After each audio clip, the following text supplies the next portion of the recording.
우리 함께 인사하겠습니다. 할렐루야, 할렐루야. 한 주간 평안하셨습니까? 옆에 있는 분들과도 인사하겠습니다. 사랑하고 축복합니다.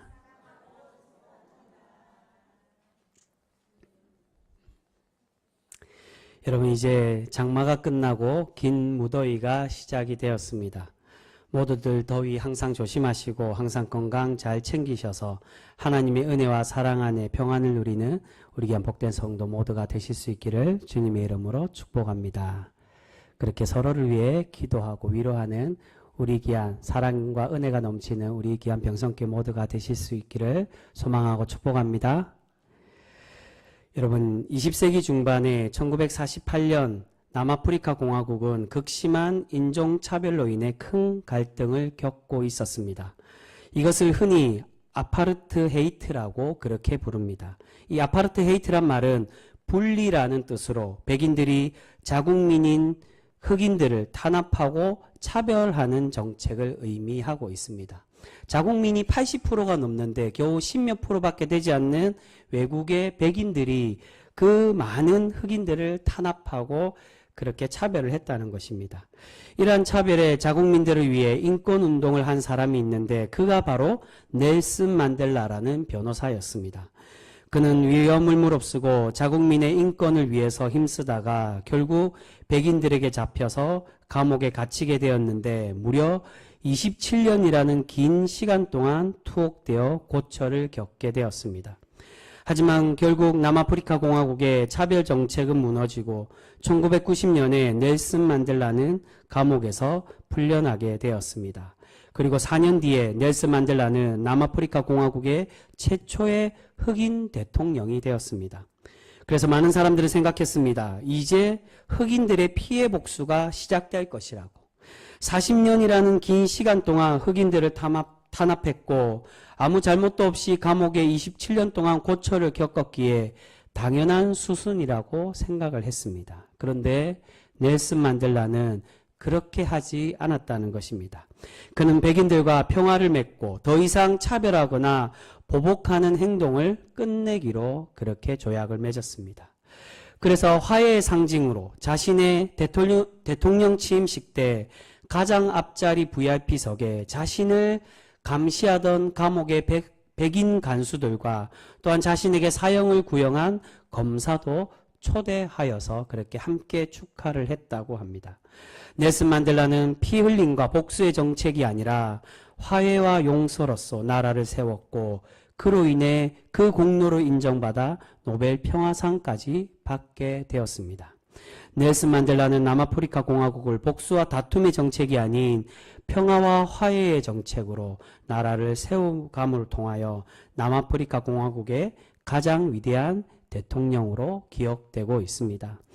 여러분, 오늘 사무엘하 1장은 이제 사울 왕은 죽고 이스라엘의 새로운 왕이 다윗이 왕으로 등극되는 이야기가 펼쳐지고 있습니다. 1절 말씀 우리 같이 보겠습니다. 1절 말씀 우리 함께 읽겠습니다. 시작. 사울이 죽은 후에 다윗이 아말렉 사람을 쳐 죽이고 돌아와 다윗이 시글락에서 이틀을 머물더니. 아멘. 앞에 사무엘상 31장에는 사울이 블레셋과 싸우다가 길보아 산에서 장렬히 전사하는 이야기가 나오고 있습니다. 1절은 그렇게 전장에서 죽은 사울 대신에 이제 새롭게 하나님께 세우시는 이스라엘 영웅인 다윗의 등극을 설명하고 있습니다. 그래서 패배하고 죽은 사울과 반대로 아말렉과 싸워서 이긴 승리한 다윗을 비교하며 우리에게 설명을 해주고 있는 것입니다. 사울의 시대는 가고 이제 하나님께서 새롭게 세우시는 그렇게 기뻐하는 다윗이 새로운 왕이 되며 또한 다윗의 시대가 열렸음을 1절을 통해 우리에게 말씀해 주고 있다는 것입니다. 여러분, 사무엘상에서 하나님은 이미 사울을 왕으로 세우신 것을 후회하시고 그를 왕으로 버리시겠다라고 여러 번 말씀하셨습니다. 사울은 자신의 한계를 넘어서 사무엘 대신에 제사를 드리다가 책망을 받았습니다. 그리고 그 다음에 아말렉과의 전투에서도 하나님의 말씀에 순종하지 않으므로 하나님께서 버리시겠다라는 두 번째 책망을 듣게 됩니다. 거기다가 사무엘상에는 직접적인 평가는 나오지 않지만 사울이 마지막 위기에 하나님을 의지한 것이 아니라 신접한 여인을 의지하여 사무엘의 영을 불러서 하나님의 뜻을 알려고 했던 그러한 신앙의 가증함을 통해 결국 하나님께 버림받는 왕이 되고 말았습니다. 그래서 하나님과 멀어진 사울의 시대는 가고 이제 승리자인 다윗의 시대가 도래하게 되었습니다. 그런데 그런 다윗에게 이 전쟁, 블레셋과 이스라엘의 그 전쟁의 소식을 들려주는 한 청년이 다윗에게 찾아왔습니다.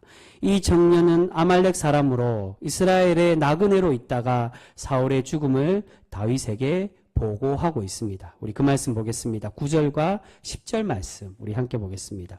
9절과 10절 말씀입니다. 같이 읽습니다. 시작. 또 내게 이르시되 내 목숨이 아직 내게 완전히 있으므로 내가 고통 중에 있나니 청하건대 너는 내 곁에 서서 나를 죽이라 하시기로 그가 엎드려진 후에는 살 수 없는 줄을 내가 알고 그의 곁에 서서 죽이고 그의 머리에 있는 왕관과 팔에 있는 고리를 벗겨서 내 주께로 가져왔나이다 하니라. 아멘. 이 말씀은 사울이 블레셋과 싸우다가 심한 부상을 입고 회복하기 어려움을 자신이 알고 그래서 이 아말렉 청년에게 자신을 죽여달라고 그렇게 요청했다는 것입니다.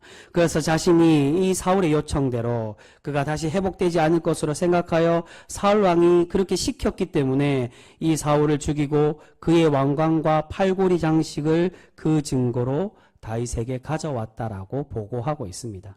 여러분 사실 이 아말렉의 청년의 이 말은 거짓말이었습니다. 앞에 사무엘상 31장을 보시면 정말 사울이 화살을 맞고 심한 부상을 입은 것은 사실이었습니다. 그래서 자신의 무기를 드는 부하에게 자신을 죽여달라고 요청했지만 그러나 차마 그의 부하는 왕을 죽일 수 없어서 그렇게 망설이다가 사울 왕 스스로가 자신이 자결해서 그렇게 죽게 되었다는 것입니다. 아마 아말렉 청년은 이 모습을 가까이서 지켜보고 사울의 물건을 가지고 와서 다윗에게 사울과 요나단의 죽음을 거짓으로 보고하고 있는 것입니다. 그런데 여러분 여기서 왜 이 아말렉 청년은 사울 왕을 자신이 죽였다라고 그렇게 거짓으로 보고하고 있는 것일까요? 그냥 단순히 전쟁에서 싸우다가 심한 부상을 입고 자결하여 죽었다라고 내가 그것을 지켜보고 다윗에게 와서 보고하는 것이라고 그렇게 이야기해도 되었을 것인데 왜 마지막 숨을 자신이 끊었다라고 그렇게 보고하고 있는 것일까요? 그것은 바로 다윗에게 이것을 보고하면 내가 당신의 원수인 사울을 죽였다라고 보고하며 다윗이 크게 기뻐하고 자신에게 큰 상을 내릴 것이라고 생각을 했기 때문입니다. 여러분 다윗은 10년이 넘도록 사울 왕 때문에 도망자 신세로 살았습니다. 사울만 아니었으면 비굴하게 블레셋 사람들의 비위를 맞추며 살지 않아도 되었고 동족과 싸워야 하는 위험에 빠질 필요도 없었다는 것입니다. 다윗에게 사울은 분명 겉으로는 원수와 같은 사람이었습니다. 그래서 이 아말렉 청년은 자신이 사울의 마지막 숨을 끊었다고 보고하면 다윗이 기뻐할 것이라고 생각을 했던 것입니다. 그런데 다윗은 어떻습니까? 이 모습을 기뻐하지 않았다는 겁니다. 우리 11절과 12절 말씀 같이 보겠습니다. 오늘 말씀 11절과 12절 말씀입니다. 같이 읽습니다. 시작. 이에 다윗이 자기 옷을 잡아 찢음에 함께 있는 모든 사람도 그리하고 사울과 그의 아들 요나단과 여호와의 백성과 이스라엘 족속이 칼의 죽음으로 말미암아 저녁 때까지 슬퍼하여 울며 금식하니라. 아멘. 다윗은 자신의 주군이었던 사울과 우정을 맺었던 요나단이 죽었다는 소식을 듣고 크게 슬퍼하며 통곡하고 있습니다. 그리고 자신의 업적인 양 사울을 죽였다고 자랑하는 이 아말렉에게 어떻게 하고 있습니까? 상을 내린 게 아니라 이 청년을 처형하고 있는 것을 볼 수 있습니다. 우리 그 말씀도 보겠습니다.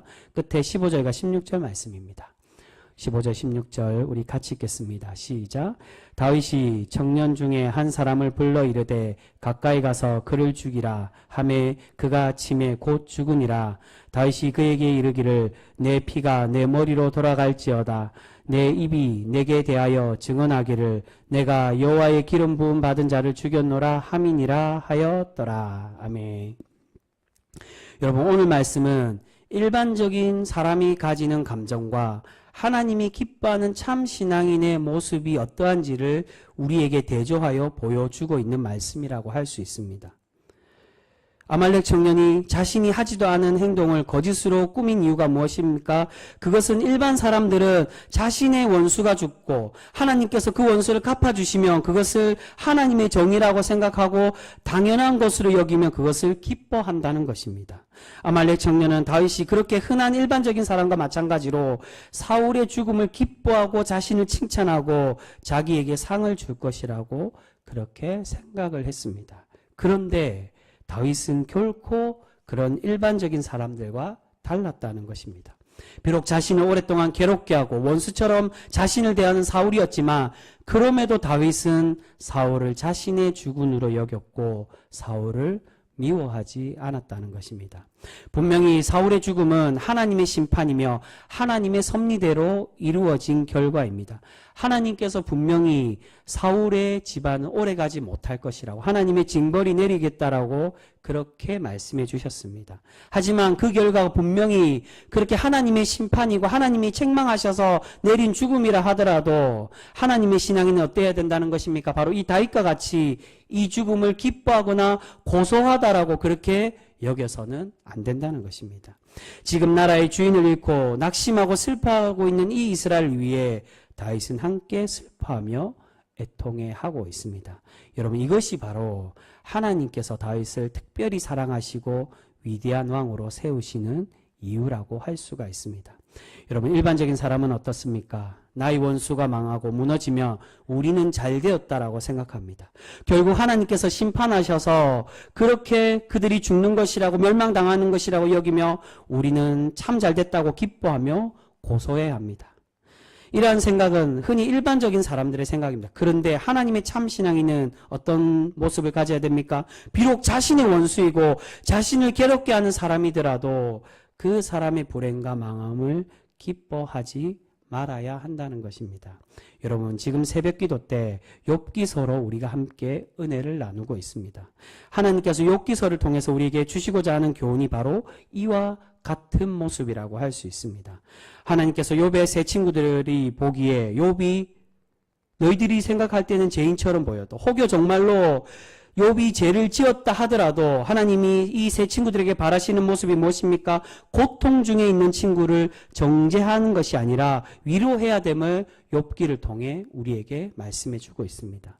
정말로 그래서 욥이 가장 마지막에 반대의 경우로 욥이 가장 마지막 욥기서의 마지막 장인 42장에서 하나님께서 이렇게 친구를 위로하지 않고 책망하는 욥의 친구들을 책망하시고 질책하시자 그 말을 들은 욥이 어떻게 대하고 있습니까? 어떻게 행동하고 있습니까? 자신의 친구들이 하나님께 책망받았다고 잘 되었다라고 그렇게 기뻐하며 너희들이 그럴 줄 알았다라고 저주하는 것이 아니라 욥이 어떻게 하고 있습니까? 자신의 친구들을 위해 대신 용서를 비며 하나님께 기도를 드리고 있다는 겁니다. 욥은 자신이 비난하던 친구들에게 복수하거나 책망하지 않고 하나님께 이들을 용서하여 달라고 그렇게 제사를 드리며 하나님께 기도를 드리고 있습니다.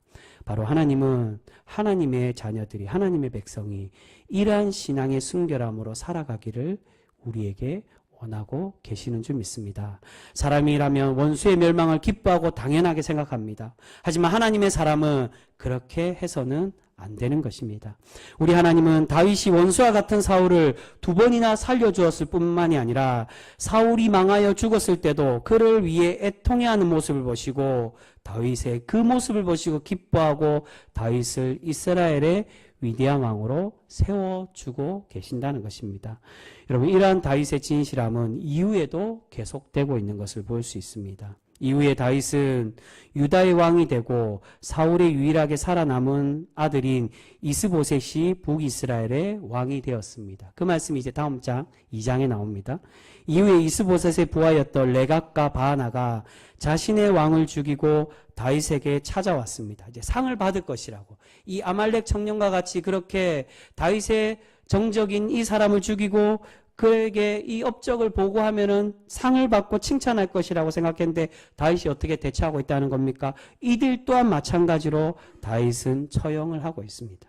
다윗은 자신이 북이스라엘을 무력으로 제압하고 통일할 수도 있었지만 결코 그렇게 하지 않았다는 것입니다. 왜 그렇습니까?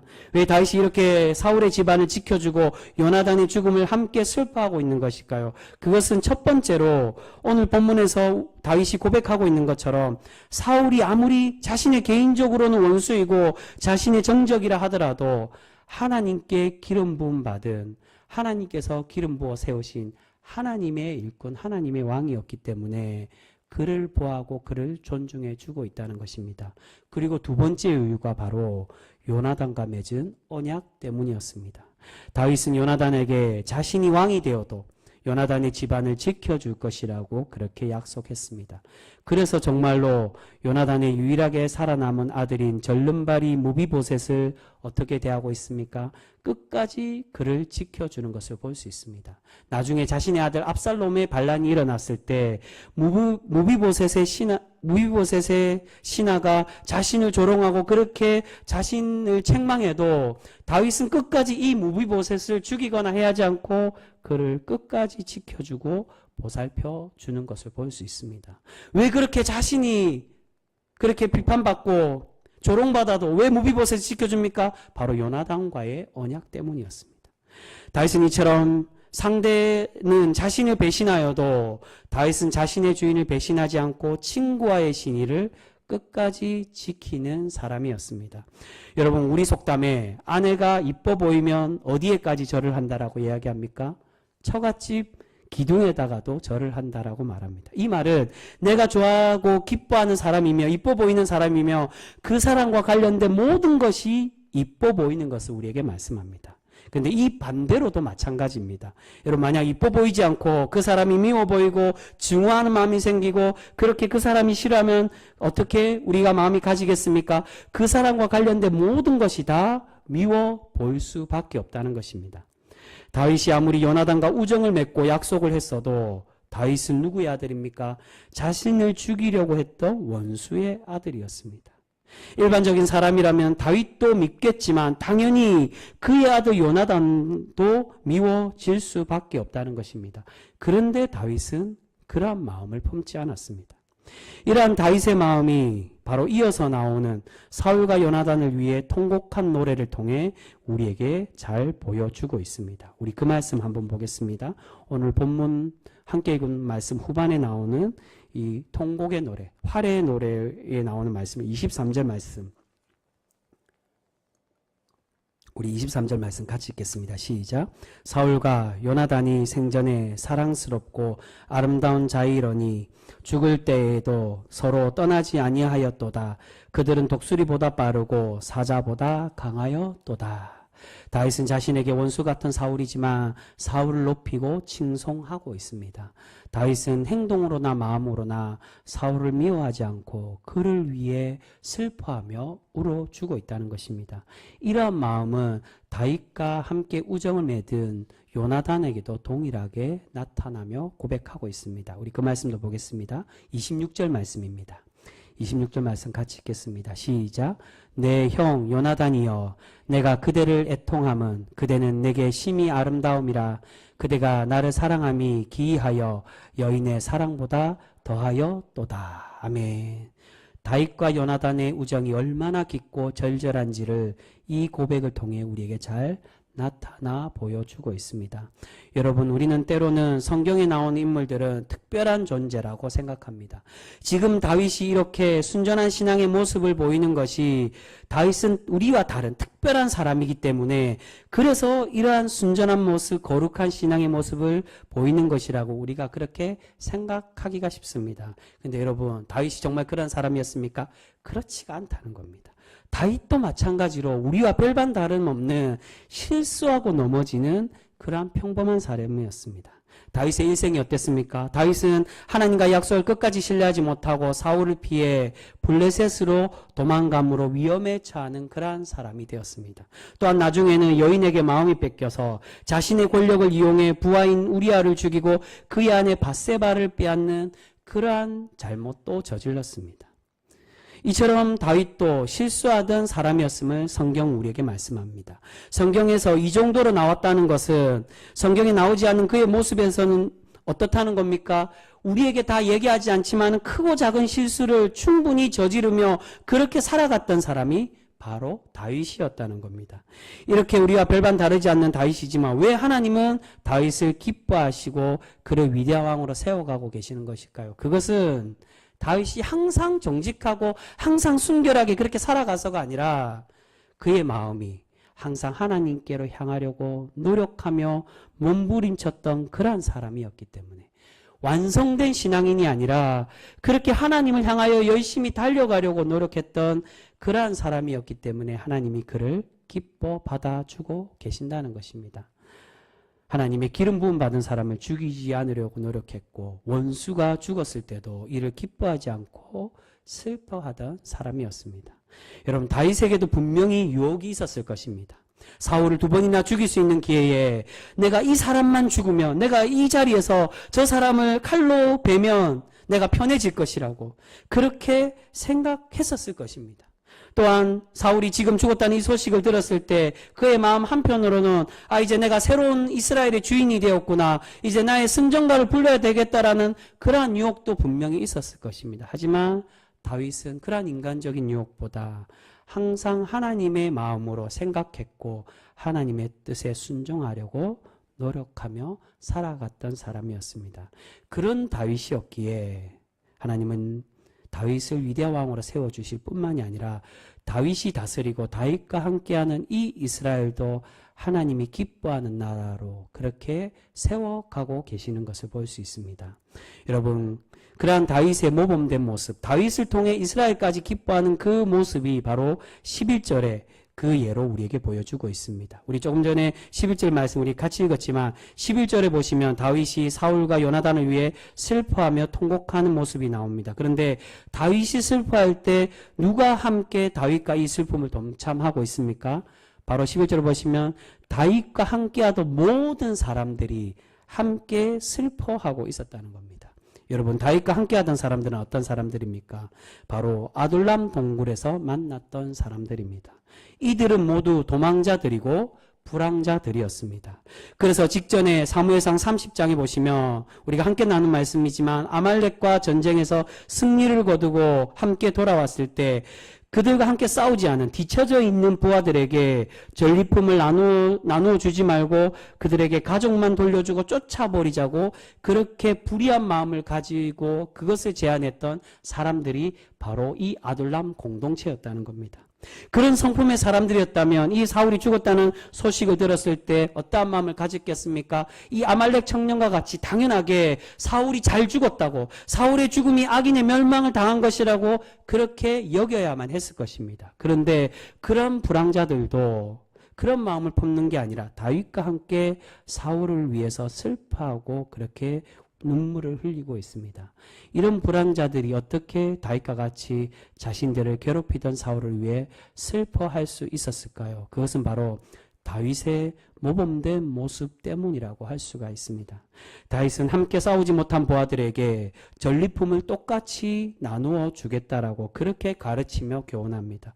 그리고 이것이 나라의 기본적인 율법으로 그렇게 세우겠다라고 다짐합니다. 그리고 비록 자신을 괴롭게 한 원수 같은 사울일지라도 그는 한 번도 손을 대지 않고 그의 옷자락을 벤 것만으로도 내가 마음에 찔려서 그렇게 괴로워하던 그런 모습을 보이던 그러한 순전한 사람이었습니다. 그리고 한 번 군왕이면 영원한 군왕으로 섬기고 신의를 지키는 그러한 다윗이었기에 그러한 다윗의 모습을 보고 부하들까지도 다윗을 닮아가고 있었다는 겁니다. 여러분, 넬슨 만델라는 복수 대신에 화해와 용서를 택함으로 나라가 피해 숙청이 아닌 평화의 모습으로 화해하는 나라로 그렇게 변화되고 있는 것을 볼 수 있습니다. 그것은 가장 큰 고초를 겪은 넬슨 만델라가 먼저 용서하고 모범을 보였기 때문이었습니다. 여러분, 하나님께서 우리를 자녀로 삼으신 것은 세상을 닮아가고 세상과 똑같이 그렇게 살아가기를 우리에게 원하시는 것이 아니라 예수님의 사랑을 깨닫고 예수님의 그 사랑이 우리가 얼마나 크신지를 우리가 깊이 느껴 그 사랑의 은혜의 모범이 되라고 우리를 불러주시고 우리를 하나님의 자녀로 세워주신 주신 줄 믿습니다. 여러분, 원수들의 심판과 정죄는 하나님께서 하실 것입니다. 오늘 사울의 심판은 바로 하나님께서 그것을 보여주신 것입니다. 그런데 혹여 만약에 그들이 정말로 우리의 원수가, 우리의 그러한 나의 적이 하나님께 그렇게 정말 사울과 같이 심판받았더라도 우리가 어떻게 해야 된다는 것입니까? 우리는 다윗과 같이 그들을 외면하거나 그들의 멸망을 기뻐해서는 안 된다는 것입니다. 그러한 행동은 결국 그들을 영원히 하나님께로 돌아오지 못하게 만드는 그러한 행동이 될 수밖에 없는 것입니다.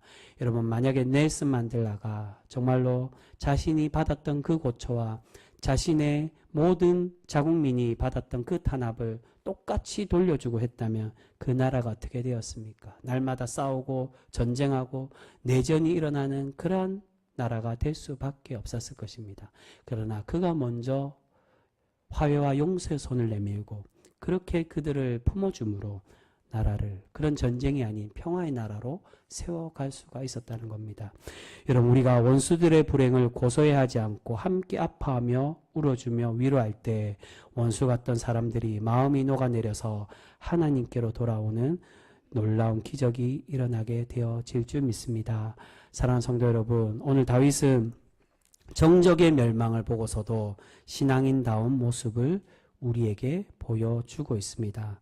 우리가 다윗의 이 신앙의 모범과 순전함을 닮아 원수의 망함도 함께 슬퍼하고 위로하는 그런 복된 성도 우리 모두가 되실 수 있기를 소망합니다. 우리가 그러한 순전한 신앙의 모습으로 살아갈 때 하나님께서 우리를 기뻐 받으시고 날마다 우리를 복되게 하여 주실 줄 믿습니다.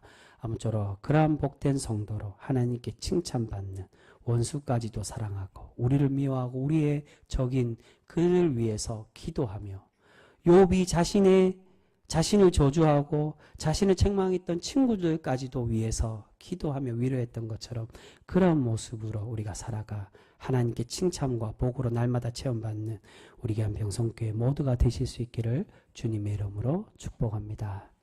기도하겠습니다.